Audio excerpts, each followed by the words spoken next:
Hi, and welcome back to the Consult a Counselor series. In this series, I answer parenting related questions so that you can be present and at ease with your child and live life mindfully. Today's question is, what do I say to my first grader who was left to sit all alone at the school lunch table? Ugh, I'm so sorry. My heart breaks. And this is a question that I get all too often, not just specifically for first graders, but sometimes even until eighth grade. So there are a couple of things that you can do with your child, and then a couple of things that you should do behind the scenes as well. So with your child, you can sit down together and brainstorm the types of questions that would be appropriate to ask other people. And I stress appropriate because they're kids, so they can think of some silly things.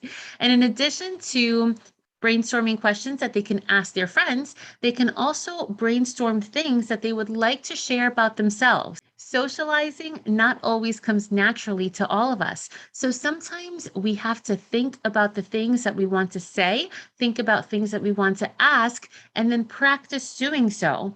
So after they have a list of things that they can say and ask, then you want to make sure that they practice. First with you or a trusted family member or friend so that they can actually go through and role play a scenario of how kids might act toward them and what questions kids may even ask and how they can carry out a full conversation. Then you want to encourage them to also practice on their own, especially if they're a little older.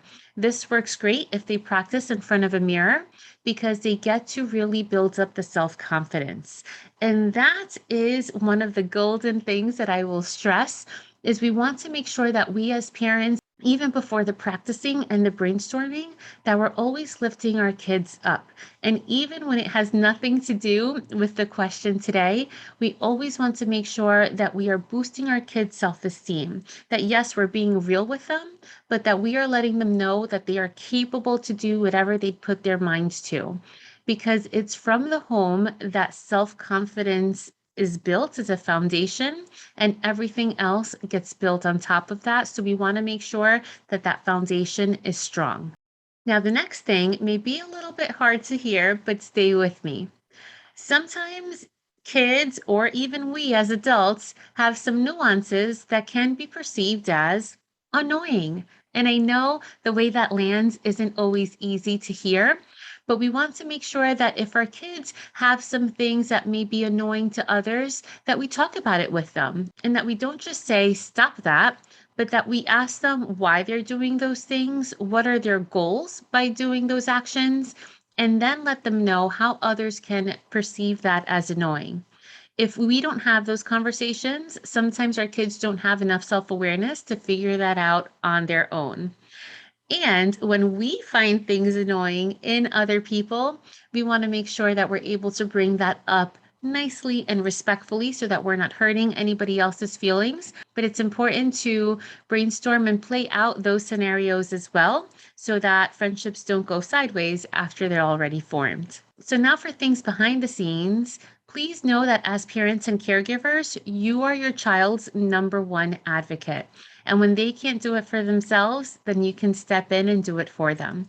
So you can always reach out to the teacher and ask the teacher, what is the classroom setup at the lunch tables? Or what are the rules? Can they get up and can they sit anywhere? And if there is someone that can make sure, especially at that age, that no one is left out, because sometimes social skills take a little bit to build. And while you're practicing and building those skills, adults can definitely get into the situation and help out so that they are not left to sit by themselves. So I hope this helps. If you think that another mom, dad, or caregiver friend can benefit from this information, be sure to share it with them. And be sure to subscribe to my podcast so that you don't miss the next one. And if you have any questions for the Consult a Counselor series, you can always email me at hello@freetobemindful.com or DM me on Instagram at Counselor V de Jesus. And remember, in a world where you are free to be anything that you want to be, you are always free to be mindful. Thanks so much and catch you next time.